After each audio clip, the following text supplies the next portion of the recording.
เย็นร้อนเย็นร้อนเย็นร้อนไมโครโฟนธรรมดาเนี่ยเราเปิดเกณฑ์ยังไงให้มันไม่มีนอยส์เอาง่ายๆแล้วอย่างไมโครโฟนไร้สายล่ะที่ผลิตจากประเทศเพื่อนบ้านมันไม่ได้มีเลข0 dB อยู่เหมือนของแท้เนี่ยเราทำเองสวัสดีครับปุ้ยซาวแมนครับ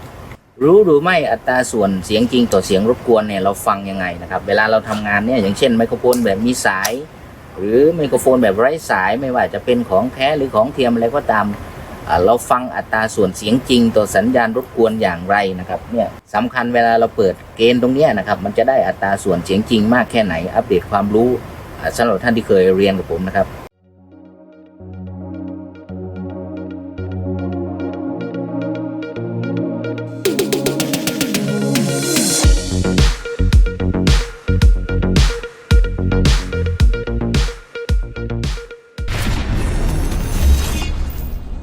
We Sound Designer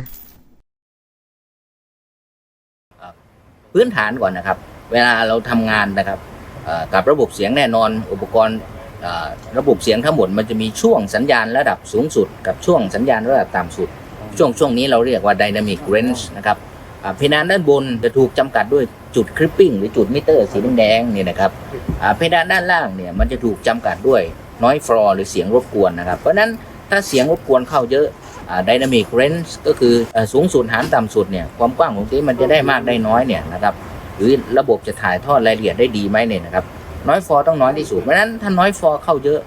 ระบบเสียงก็ถ่ายทอดรายละเอียดเสียงได้ไม่พอดีเมื่อมีเสียงที่เบาใช่ไหมครับแน่นอนทำยังไงล่ะเราจะได้คุณภาพเสียงที่ดีนะครับเวลาเราใช้ไมโครโฟนไร้สายแบบนี้หรือไมโครโฟนแบบมีสายนะไม่ว่าจะเป็นของแท้ของเทียมอะไรก็แล้วแต่นะครับทำยังไงจะได้เรียกว่าคุณภาพเสียงที่ดีเมื่อเราเปิดเกณฑ์นะครับ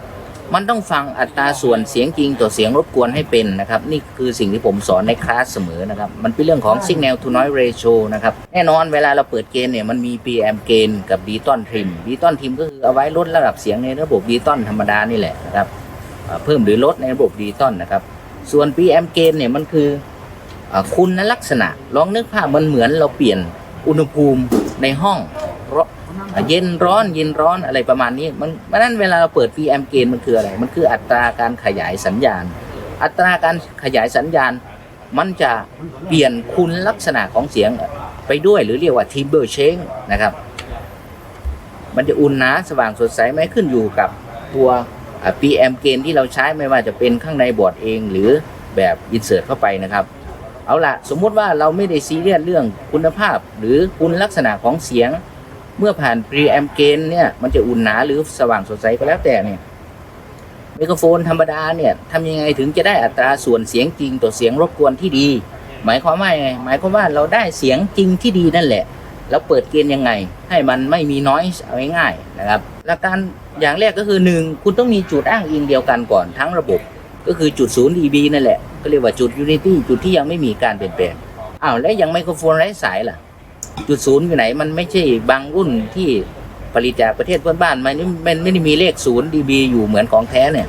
เราทำยังไงแล้วก็ฟังอัตราส่วนเสียงจริงต่อเสียงรบกวนนี่แหละไม่แบบมีสายก็เหมือนกันนะครับอย่างเช่นผมมีไมโครโฟนแบบไร้สายตัวหนึ่งยี่ห้ออะไรก็แล้วแต่นะครับเนี่ยมันต้องเทียบ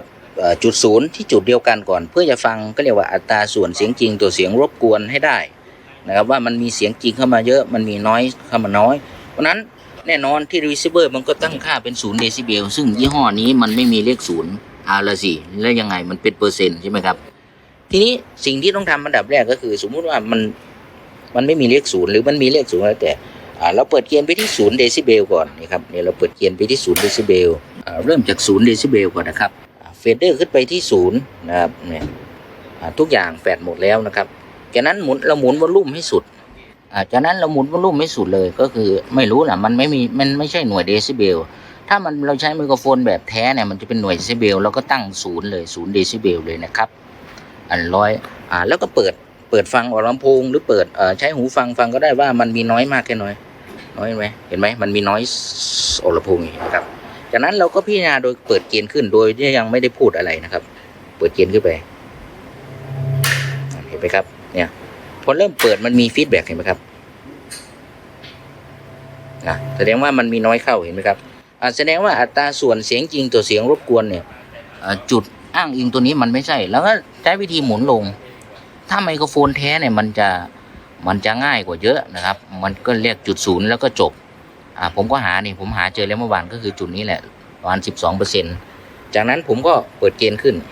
ปล่อยมิ้วเปิดเกณฑ์ขึ้นเห็นไหมครับเปิดเกณฑ์ขึ้นไม่มีน้อยแล้ว แสดงว่าน้อยเข้ามาน้อยมาก แสดงว่ามันได้อัตราส่วนที่ดีแน่ๆทีนี้เราก็ใช้ไมโครโฟนลองพูดดูว่าเกณฑ์ที่เราเปิดเนี่ยมันได้อัตราส่วนเสียงจริงต่อเสียงรบกวนที่ดีไหมก็คือเนื้อมันนั่นแหละที่เราต้องการถ้าเราต้องการเยอะก็หมุนไปเยอะแล้วก็ใช้ดีต้อนทิมลง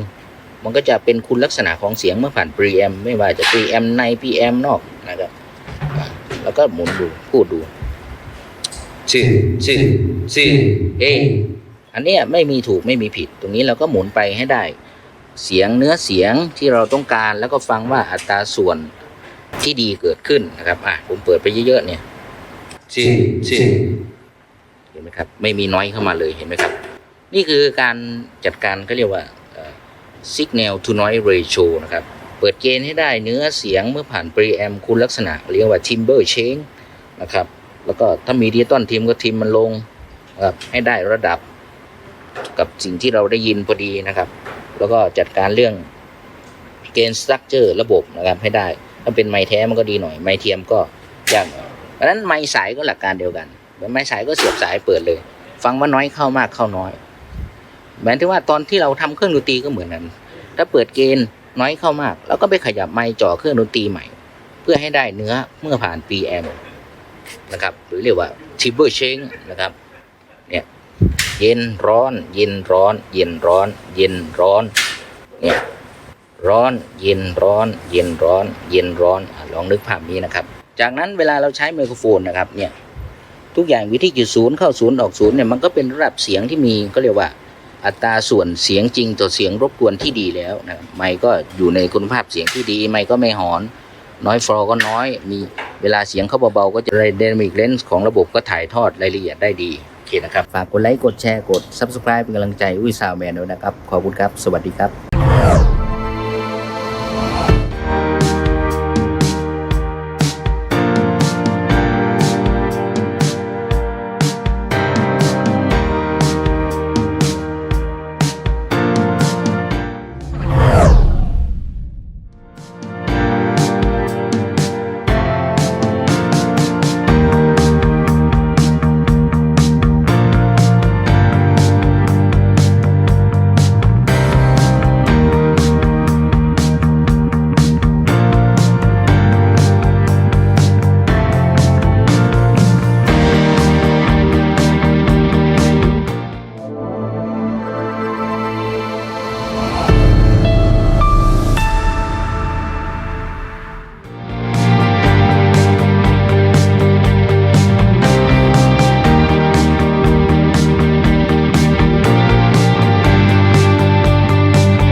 We Sound Designer.